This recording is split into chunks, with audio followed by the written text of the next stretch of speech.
Yu-Gi-Oh! Mint.com is now TradingCardMint.com. Please check out their selection of over 20,000 cards with prices cheaper than TCG Player. Alright, what's up YouTube? Before here, I wanted to open up the floor and do a discussion on Aquaforce. Now this was a list that came across Japanese Twitter probably a couple weeks ago, and we kind of started messing around with the concept of it, wanting to just try to perfect it. Now, playtesting we had with this was kind of bad, but we still want to, I guess, test out the deck. So, first thing I'm going to say about this, the fact that everything requires a Thavas Vanguard kind of sucks, but that's fine. That's what we're here to fix. So guys, please check out our friends at TradingCardMint.com. Down below in the description on, it would be a huge favor to you and me if you check out their large selection of cards and enter MCOL40 on checkout and save you guys yourselves even a couple of cents is more than nothing, right? It's more or less that you had to spend. So this deck wants to get access to the little thing that we call the Accel circle. 4 attacks, 7 attacks. Yeah, you basically attempt to use this deck as a means to out-pressure your opponent. And that's what our strides are for. So, let's talk about this bad boy. So the first thing that we really want to get access to is that Accel circle. And the best way that we're going to do that is with this. So if you go first, you want to ride this because getting this is what we came here for. This card also allows you to pressure your opponent when the attack hits if it's the third battle. Oh no, it doesn't even have to hit. This card's better than I thought it was. You just get to counter boss 1, stand one of your rear guards, and this guy gets 10,000 power. It's not particularly good, but I mean, for the most part, that extra circle is what we're really working for. Now, if you're stuck on this for longer than having access to the Thavas, you do play the Thavas stride to kind of alleviate some of that pressure, but that Accel circle is really, really worth it. Now, you play 4 copies of Thavas.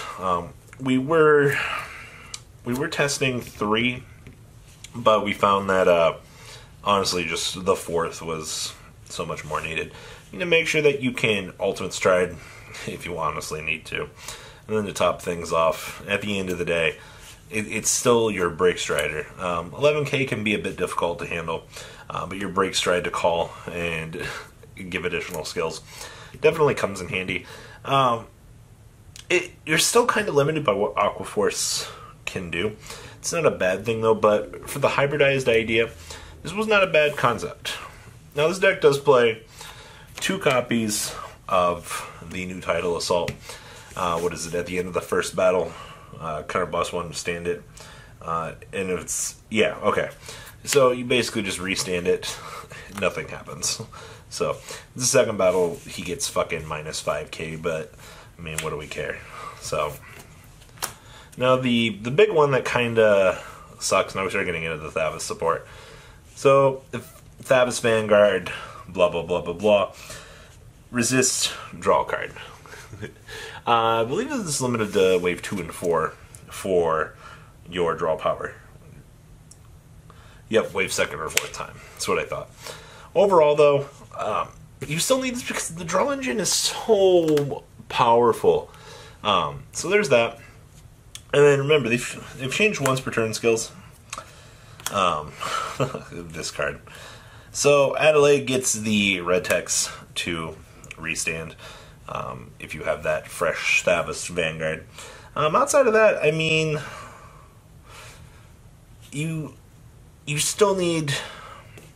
I'm trying to say is like if you go into the Alexander's turn and you've like procced this to do its thing, you can essentially trigger your restand on the additional restand because it gives it the red text. So you can swing with this Alexander's restand and give it the power, and then swing with it again. Like, it's honestly why it's good. And then Aquaforce got a new little toy. This guy. So this guy, for those of you that don't know, he gets Vanguard Circle and attacks at the second battle of this turn. Counter boss 1, soul boss 1. Stand one of your rear guards. And then rear guard, if it attacks, if it's the first battle of this turn, counter boss 1, stand this guy. So you can go swing at something, restand, literally no repercussions to you whatsoever. This is another one of those cards that's, yeah, to your opponent. Just additional attacks. So this is one of the best Aquaforce cards to grace us in a very long time. So you almost always shove this behind your Vanguard. So when its attacker, the attack it boosted, hits a Vanguard, it's the second battle of the turn or more. Choose one of your units, and that unit gets plus 8,000 power. This card disrupts the very mechanics of the game. Being able to add additional pressure. This is also an 8k booster. Like, it's, once again, just powerhouse. I was going to say it's ridiculous, but it really is. So we've got 4 copies of Lil Pingu.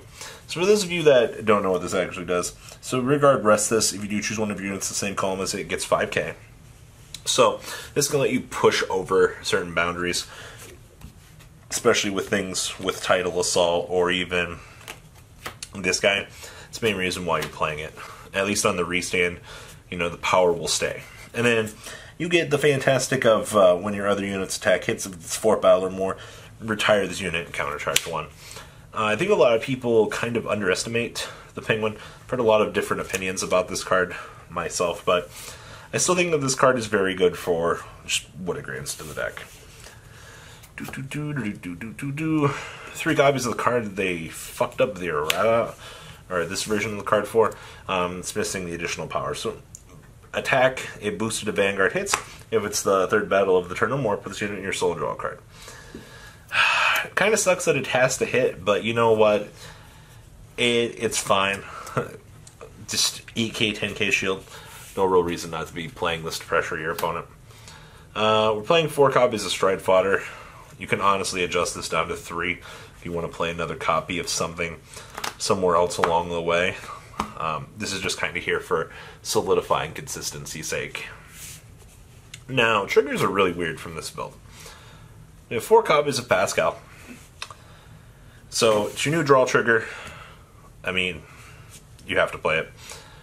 We're playing 3, 5, and 1 copy of the old Supersonic Sailor. These triggers are really good, but the countercharging does come up. I think the original person that was messing around with this deck didn't want to overshoot too hard with the old triggers. One of this is fine. I don't have any issue with playing maintenance triggers, so this is okay. 2 copies of the front trigger. When this comes up, this wreck shit. I don't want to bog down the deck too much, I've kind of noticed. And then 4 copies of the heel trigger. And then the card that we want to put on the Accel circle is that derpy ass Thavas that just wrecks shit. So, hey, you know what? I'll take it. Seems pretty good to me. Accel. Alright, strides. 3 copies of Alexandros. Ah, God. Restanding 2 units with additional power. Bushiroad. What were we thinking when we made this card? This card's still a problem, even in today's generation. 2 copies of Thavas Stride. So, Thavas name, very important. The skill, not so much. We don't really care about it. I'm just more or less here for the name. Wailing Thavas. Honestly, it's another Thavas name. I mean, we're pressuring so much more with Alexandros. This is just here. 2 copies of our boy Lambros. Lambros has kind of lost a lot of his value throughout the years. Still just additional pressuring with the Vanguard. Definitely no real reason not to want to play it. And then we got 1 copy of Moe Guido. You got to make sure that you kill your opponent as fast as you can. So doing this to close the game is not so bad, especially with the new guys that restand for battles. 1 copy of Sabreeze because our opponents like to stay down for some reason. G Guardians, 2 copies of the Flipper. 1 Dismal because we need to protect our rear guards. 2 copies of Deterrence Dragon and 1 copy of Ihones to make sure that everything works out. Honestly, the G Guardians are fine. I had no problem with 6. I mean, you know what your power strides are now, so you kind of got a lot of other things that you can go down while playing the deck. So this is the current version of Aquaforce we're testing. I think there's still improvements to be made, but I wanted to open up the floor for discussion to everybody else for opinions and stuff too. So guys, please check out TradingCardMint.com down below in the description. Enter M40 on checkout, save you guys yourselves a little bit of money. And guys, I'm out. Deucerinos.